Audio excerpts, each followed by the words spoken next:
The moment I encountered Chloe, it felt as though time itself had paused briefly, ensuring I wouldn't miss her presence. I vividly recall the way her smile illuminated the corner of that bustling trade fair, not just reflecting the lights, but commanding them entirely. Walking in that day, I was bracing for the usual monotonous discussions about market trends and investment prospects. I never expected her. Chloe was unlike anyone I'd met before. Self-assured without arrogance, charming yet grounded. Chloe Keller didn't just belong in the room. She owned it effortlessly. Somehow she managed to see past the polished facade I'd cultivated through years of investment banking. She didn't care about titles or accolades. She cared about me, the real Austin Newton, the one who fumbles words when nervous and secretly enjoys cheesy rom-coms. Our sleek, modern condo in New York City feels like a dream fulfilled, a calm oasis in the heart of Manhattan's chaos. But the real magic in that space is Chloe. She insisted on adding greenery to the living room, despite my warnings that I'd probably kill the plants in no time. Yet they thrive. Not because of me, but because of her. Chloe breathes life into every space she inhabits. Planning our wedding has felt surreal. In just a few months, I'll be pledging my life to the woman who inspires me, challenges me, and somehow tolerates me. Watching her pore over work projects, coffee in hand, brow furrowed, I often catch myself marveling at her presence. She's real. She chose me. I still wonder what I did to deserve someone like her. Chloe is fiercely independent, remarkably talented, and stunningly beautiful. But more than that, she's the reason I look forward to coming home at the end of a long day. She's my everything. My beginning, middle, and end. Or at least, that's what I believed. That certainty began to waver the moment Stella walked back into Chloe's life. I didn't even know Chloe had a childhood friend living in Germany until one evening, Stella arrived unannounced, armed with a bottle of Riesling and a smirk that unsettled me. I tried to be polite, for Chloe's sake, but from the moment Stella opened her mouth, I knew we wouldn't get along. She clearly disliked me, and the feeling was mutual. Her remarks were biting, dismissive, and dripping with condescension. "You're lucky Chloe's so patient," she quipped once, her grin daring me to respond. I wanted to retort, but I held back, knowing Chloe wouldn't appreciate me losing my temper. Instead, I kept my composure, countering her digs with calm precision. Watching Stella's frustration when her jabs didn't land became a small but fleeting satisfaction. But Stella wasn't just a nuisance, she was a threat. Chloe began changing around her. At first, she'd laugh off Stella's comments about not needing a man or being able to do better than me. I chalked it up to harmless banter between old friends. But then Chloe started questioning our relationship. It began with minor doubts, whether I was too involved in the wedding plans, and soon escalated to larger existential questions about herself and our future. I could see what was happening. Stella's cynicism, wrapped in a guise of empowerment, was poisoning Chloe's perspective. Stella glorified independence to a fault, isolating herself and pulling Chloe into that mindset. I wasn't a controlling partner stifling Chloe's freedom. I wanted a shared life where we both thrived, but Stella's influence was driving a wedge between us, and it was devastating. The breaking point came one evening after another round of Stella's veiled insults. I stood, fists clenched, and told her to leave. Before I could finish, Chloe intervened, her voice trembling as she pleaded. "She's my friend, Austin. Why can't you just get along?" Her words stung. I knew the problem wasn't me, it was Stella. But Chloe couldn't or wouldn't see it. The cracks in our relationship grew wider with every argument about Stella, and the life we had envisioned together felt like it was slipping away. The tension reached its boiling point when Stella suggested a girls-only trip to Europe just 1 month before our wedding. It was as though she'd thrown a lit match into a powder keg. I couldn't believe her audacity. Stella, the very person who had been steadily driving a wedge between Chloe and me, now wanted to whisk her away just weeks before our wedding. The timing wasn't just thoughtless, it was calculated. "Absolutely not," I said, struggling to keep my composure but failing miserably. "We're about to get married, Chloe. This is not the time for some escapade with her." Stella wasted no time twisting the situation to her advantage. "See?" she sneered, addressing Chloe like I wasn't even in the room. "This is exactly what I've been telling you. He's controlling your life. Men like him suffocate you, clip your wings, and then expect you to thank them for it." The nerve of her. standing in my home and painting me as some oppressive tyrant. My chest burned with frustration as I tried to will myself to stay calm. But then she said it again. Control. Like I was nothing more than an obstacle to Chloe's freedom. That was the last straw. You know what, Stella? I snapped, my voice cold and cutting. Maybe your dad should have used protection, because you're nothing but a walking disaster. The room fell silent. Chloe's eyes widened in disbelief, and for a fleeting moment, even Stella looked shocked. But she quickly recovered, launching into a tirade about how toxic I was, and how this was exactly what she'd been warning Chloe about. Chloe's voice trembled as she tried to mediate. Austin, that was uncalled for. Stella is my friend, and you— No, I interrupted, my tone firm and unyielding. You need to hear this, Chloe. Stella isn't just your friend. She's poison. From the moment she stepped into our lives, she's been trying to sabotage us. If you can't see that by now, I don't know what to tell you. Chloe opened her mouth to protest, but I wasn't finished. If you go on this trip with her, we're done. I'm serious. I won't marry someone who lets someone like her dictate our relationship. Stella is trash, and you deserve better than to let her drag you down. The pain in Chloe's eyes was unmistakable, but at that moment, I didn't care. I was consumed by anger, not just at Stella, but at Chloe too, for not standing up for what we had, for letting someone toxic plant doubts where trust should have been. Stella stormed out, slamming the door behind her. Chloe stood frozen, tears brimming in her eyes, staring at me like she didn't recognize the man before her. Maybe she didn't. Maybe I didn't recognize myself either. But I'd reached my limit. Something had to change. That night, the tension was palpable, as it had been for weeks. Stella, ever the disruptor, called Chloe and invited her out to a club for a night of dancing. I could hear the excitement in Chloe's voice as she glanced at me, silently pleading for approval she didn't want to admit she was seeking. I cut her off before she could finish. No, I said flatly. You know how I feel about her. After everything, you're seriously considering this? Chloe sighed, visibly torn. It's just dancing, Austin.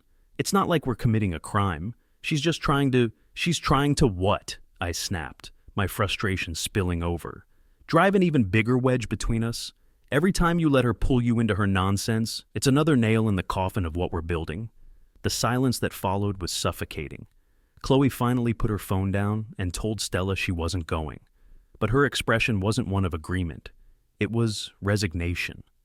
Stella went to the club alone, but the fallout from that decision sparked a new battle between us. You can't keep controlling my life, Austin, Chloe yelled, her voice cracking under the weight of her emotions. I stayed home for you tonight, but it's like nothing is ever enough. You just want me to cut everyone out until there's no one left but you. I felt the anger bubbling over.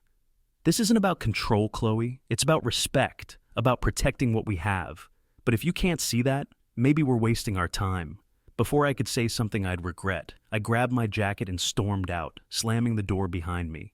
I needed space, clarity, anything to escape the suffocating tension. I called Jake, my oldest and most reliable friend, the one I always turned to when life felt unmanageable. When I arrived at his place, he greeted me with his usual laid-back demeanor, a beer in hand and a box of snacks on the table. Rough night? He asked, smirking knowingly as he handed me a drink. You have no idea, I muttered, collapsing onto the couch. Jake, ever the wild card, disappeared into the kitchen and returned with a bottle of whiskey and 2 glasses. Maybe this'll help you chill out. It's been a while since we had a real talk, hasn't it? Normally I would have refused, but tonight I reached a breaking point.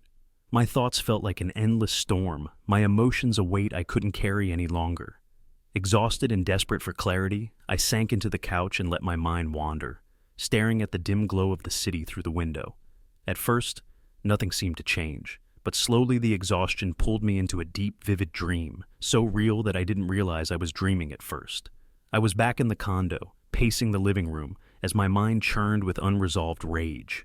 The walls felt suffocating, the silence deafening, until the shrill ring of the phone shattered the stillness.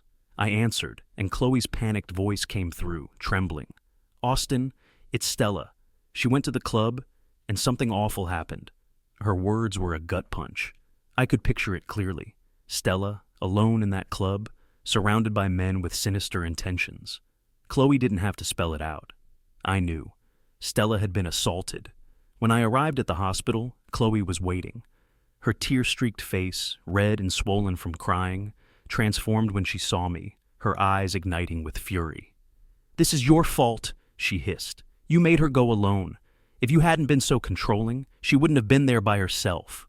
"No," I stammered, shaking my head in denial. "I didn't make her go. This isn't my fault." But Chloe wasn't hearing it. Her voice dropped, cold and sharp. "You'll pay for this, Austin. I'll make sure you regret everything you've ever done." Despite her chilling warning, the dream shifted. Somehow, against all odds, we got married. I couldn't comprehend it. Yet there we were, standing at the altar, exchanging vows. For a time, life seemed calm. The fighting stopped. Chloe smiled more often. We were happy, or so it appeared. Then came the day at the hospital. Chloe was in labor, and I stood by her side, a whirlwind of excitement and fear inside me. But when our baby was born, the room fell silent. My heart froze as I stared at the child. A beautiful baby, yes, but undeniably of mixed race. I turned to Chloe, my voice trembling. "What is this? What's going on?" Chloe's expression morphed into something dark, her lips curling into a slow, wicked smile. And then she laughed. Not the warm laugh I had once fallen in love with, but a harsh, mocking sound that chilled me to my core.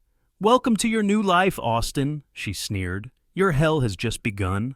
The next moment, I was back in the condo. On the kitchen counter lay divorce papers already signed by Chloe. She had claimed everything: the condo, the savings, even the investments I had spent my entire career building. Attached to the papers was a restraining order. I was now being painted as a domestic abuser. I tried to fight it, but the odds were stacked against me. Word spread quickly, and my life unraveled. I lost my job. Colleagues avoided me. Friends stopped calling. My reputation was shattered. One day, while drowning in the wreckage of my existence, I stumbled upon a photo online. It was Chloe and Stella, sitting on a sunny beach, smiling. Stella raised a glass to the camera, as though toasting my downfall. The weight of everything crushed me in that moment. I screamed, a raw, guttural sound, but there was no one to hear. Then I woke up, gasping, drenched in sweat. The emotions lingered: anger, fear, guilt. As I sat in the dark, I wondered if it had all been a warning, a reflection of my deepest fears about Stella, about Chloe, about everything I was trying to ignore. When I got home, the air felt different, heavy, charged with tension. Then I saw her. Stella was on my couch, her expression smug, as if she owned the place. Chloe stood in the kitchen, pouring wine, acting as if nothing were amiss. "Why is she here?" I asked, my tone sharp but controlled. Chloe turned, attempting to appear casual, though the tension in her shoulders betrayed her. "Stella canceled her plans last night because of everything. So tonight we thought we'd hang out and decided to go out. Just the two of us." A knot formed in my stomach, but I didn't let the anger consume me. Instead, I smiled, a calm, calculated smile that surprised even me. "You can go," I said simply. Both women froze, caught off guard by my reaction. Stella's smirk returned, though there was a flicker of something else. Hesitation, perhaps. "Wow," she drawled, leaning back against the couch. "I guess the boy finally knows his place." I didn't flinch. "Yes," I replied steadily, "but I guess you still need to figure out yours." For a brief moment, her smirk faltered, but she quickly covered it with a dismissive laugh. "Whatever," she said, standing and grabbing her bag.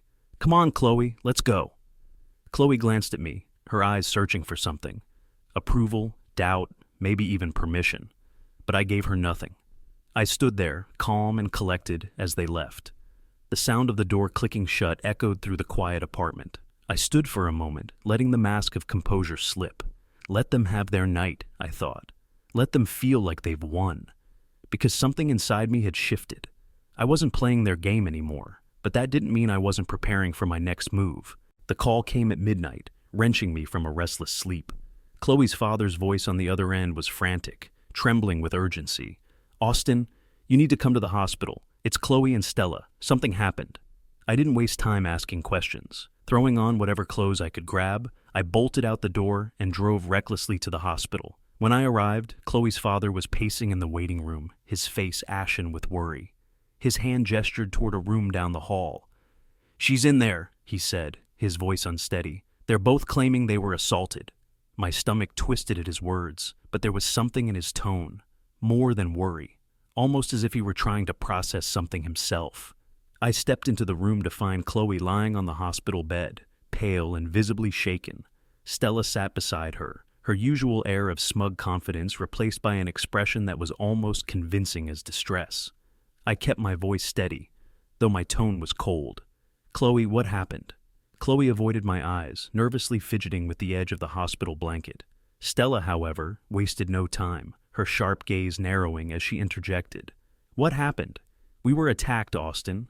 This is exactly why I told Chloe she shouldn't trust you. If you had been there—" "Stop!" My sharp tone cut through her accusations, silencing her mid-sentence. I turned to Chloe's father, who looked like he was bracing himself for the fallout. "Mr. Keller, thank you for letting me know, but I need to say this now. The wedding is off." His mouth opened in shock, but it was Chloe's reaction that hit harder. Her head shot up, her expression a mix of disbelief and panic. "What? Austin, you can't be serious." Stella sprang to her feet, her outrage explosive. "You're running away because something bad happened to her? That's pathetic." I let out a bitter laugh, pulling out my phone. "Oh, I'm not running. I simply don't tolerate liars." A few taps on the screen brought up a video, which I turned toward them. It was security footage from a nearby hotel, clear as day. Chloe and Stella appeared on the screen, arm in arm with a group of men, laughing and flirting as they entered the hotel lobby. An hour later, the same group reappeared, still laughing, before hailing a cab. "According to the doctors," I said, my voice low but cutting, "there's no evidence of any assault. None. And now we all know why." Chloe's face turned ghostly pale, tears streaming down her cheeks. "Austin, it's not what it looks like. It's exactly what it looks like," I snapped, cutting her off. "You and your friend concocted this story to escape the consequences of your actions. But I'm done. I don't marry liars, and I certainly won't marry someone who disrespects me this way." Stella's face twisted with fury, but before she could speak, I silenced her with a glare. "You've caused enough harm, to Chloe, to me. You won't get another second of my time." I walked out without another glance, leaving Chloe sobbing and Stella sputtering in indignation. By the time I reached my car, an unexpected feeling of relief washed over me. It was over. Whatever hold Chloe had over me was gone, and for the first time, I saw everything clearly. Sometimes, the hardest choices are the ones that free you. Days passed, the weight of everything still lingering. One night, as I returned to my apartment after a late meeting, I felt the unmistakable sensation of being followed. Turning a corner into a dimly lit alley, stupid, I know, I decided to confront whoever it was. That's when he struck. A man lunged at me, a knife flashing in the faint light. Fortunately for him, I'd been a black belt in judo for years. Instinct kicked in. With a swift sidestep and a perfectly executed throw, I disarmed him and pinned him to the ground. He squirmed beneath me, cursing and struggling, but I didn't let go. "Who sent you?" I demanded, my voice like ice. The man hesitated, his face a mix of defiance and shame, before spitting out the answer. "Stella. She said you ruined her and Chloe's life. Told me to teach you a lesson." My grip tightened. "And you agreed to this? Why?" "I'm her lover," he sneered. "One of the guys from the hotel that night. Chloe, Stella, me. It wasn't what you think. We all had fun. Stella she wanted to get back at you." "Do you have proof?" I asked, my tone unwavering. His smirk returned, smug and proud. "Hell yeah, got videos. Figured they'd come in handy someday." Dragging him to his feet, I shoved him against the alley wall. "Show me." With trembling hands, he pulled out his phone and scrolled through his gallery. Sure enough, the videos were there. Clips of Chloe and Stella, laughing and drinking with him and his friends. The footage grew more explicit, cementing everything I'd already suspected. I sent the files to myself before tossing his phone back to him. "Get out of my sight," I growled. He hesitated briefly, but fled after a look at my face. Alone in the alley, the weight of what I'd uncovered settled heavily over me. This wasn't just betrayal, it was malice. As I walked home, I knew one thing for certain. This wasn't over. The next morning, a knock at my door broke the silence. I opened it to find Chloe standing there, her expression a mix of desperation and defiance. Without waiting for an invitation, she marched inside, arms crossed tightly. "We need to talk," she said sharply. Make it quick, I replied, leaning against the counter, my face blank. She took a deep breath and launched into it. You need to marry me, Austin. You owe me that. My child needs a father. I cut her off, my eyes narrowing. Your child? Yes, she snapped, her tone unwavering. My child needs a father. You might not want to do the right thing, but that doesn't mean you shouldn't. I couldn't help but let out a bitter laugh, the sound colder than I intended. Let's drop the act, Chloe. This isn't about morality or responsibility. You're not looking for a father for your child. You're looking for someone to fund your lifestyle. But if you're so confident this child is mine, let's settle it with a DNA test. Her expression shifted immediately, her features hardening. No, she snapped. I'm not subjecting myself or my baby to your baseless accusations. That's all I needed to hear, I replied, straightening up. We're done here. Get out. Chloe's demeanor darkened, and her voice dropped to a low, dangerous tone. You think you can just walk away, Austin? If you don't marry me, I'll destroy you. I'll file charges, assault, harassment, abuse. Even if you fight them, by the time it's over, your reputation and career will be in ruins. I smiled slowly, watching her confidence falter. Without a word, I turned my laptop around so she could see the screen. As the video began to play, her face shifted from anger to confusion, and finally to sheer horror.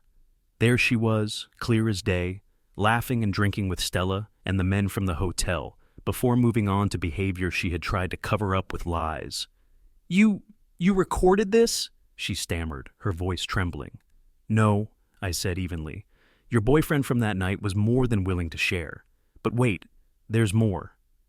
I clicked on another file, the room filled with her voice, threatening to accuse me falsely and explaining her plans to ruin my life if I didn't comply. Chloe turned ghostly pale as I opened an email draft. The files were already attached, and the recipients included her employer, her family, and the authorities. Let me show you how serious I am, I said, my finger hovering over the mouse. Without hesitation, I clicked send and watched as the confirmation appeared on the screen. Chloe's hands began to tremble, and she stepped back, her voice barely above a whisper. You can't do this. Leaning closer, I spoke in a steady, deliberate tone. Get out, Chloe. Go handle the chaos I just unleashed, and don't even think about coming near me again. Her steps were shaky as she left, panic etched into every movement. 2 days later, the nightmare returned. A knock at my door revealed both Chloe and Stella, their faces set with anger and determination. Against my better judgment, I let them in, if only to avoid a scene in the hallway. What now? I asked, leaning against the counter with my arms folded. Chloe spoke first, her tone sharp and bitter. You owe me, Austin, for the sacrifices I made, for the time I gave you. I blinked at her, incredulous, before laughing harshly. Are you hearing yourself, Chloe? What are you now? A prostitute? Because that's the only way this makes sense. Her face turned red with embarrassment, and for a fleeting moment I thought I saw a flicker of regret. But she quickly steeled herself. I deserve something for everything I went through. You deserve exactly what you've earned, I said, my patience thinning, which is nothing. Now both of you need to leave before I call the cops. Stella, predictably, couldn't keep quiet. She stepped forward, her voice rising. You think you're better than us? You're just a spineless coward hiding behind your money. If you won't help Chloe, at least help me. I need a loan. That caught me off guard. A loan? You've got to be joking. Stella's tone shifted to desperation. I'm serious. I owe money to someone dangerous. If I don't pay, my life is on the line. I let the silence hang, watching her squirm. You don't even know how to ask properly, do you? Her face twisted in confusion. What do you mean? If you want my help, you'll need to learn some humility, I said coldly. Her expression wavered before she reluctantly dropped to her knees, her fury barely concealed. Please, she said through gritted teeth. Help me, I smirked, leaning down to meet her eyes. Now you know your place. Reaching into my pocket, I pulled out a $1 bill and dropped it on the floor in front of her. That's all you're worth. Take it and leave. Chloe stood frozen, her mouth agape. Stella's face contorted with rage, and she lunged at me, screaming. But I was ready. I had called the police as soon as I saw them approaching my door. Right on cue, a knock sounded, and officers entered. They separated Stella from me as she thrashed and cursed. Chloe tried to defend her, but the officers weren't interested. After a brief explanation and a review of the security footage from my building, both women were cuffed and escorted out. As Chloe turned to look at me, her eyes burned with a mix of betrayal and hatred. "This isn't over, Austin," she spat. I stood in the doorway, watching them disappear down the hall. "Oh, it's over," I muttered, closing the door behind them. For the first time in weeks, peace settled over my home. A few days later, on my way home, sharp screams shattered the quiet evening. I turned to see two women being dragged by several men toward a car. Though I couldn't make out their faces at first, one of them screamed Chloe's name. Then I heard her unmistakable voice. "That's my boyfriend. He'll pay you the money." I froze, my heart skipping a beat. Without thinking, I stepped closer to make sense of the scene. One of the men turned to me, his gaze hard. "Are you her boyfriend?" he asked flatly. I locked eyes with him and shrugged. "Nope, never seen her before." The man chuckled coldly, as though I'd just delivered the punchline to a joke. "Well, then she'll pay the hard way." With that, they shoved Chloe and the other woman into the car. The engine roared to life, and the vehicle sped away, leaving a cloud of exhaust behind. I stood there briefly, watching the car disappear around the corner. I could have intervened. Maybe I should have. But the thought of being dragged into Chloe's mess again turned my stomach. Turning away, I walked back to my apartment. For the first time in a long while, a sense of peace washed over me. The past was finally behind me, and I was done being dragged into it. It was time to move on. Thank you for watching. If you enjoyed the story, don't forget to like, comment, and hit that subscribe button for more of Love, Lust, Lies.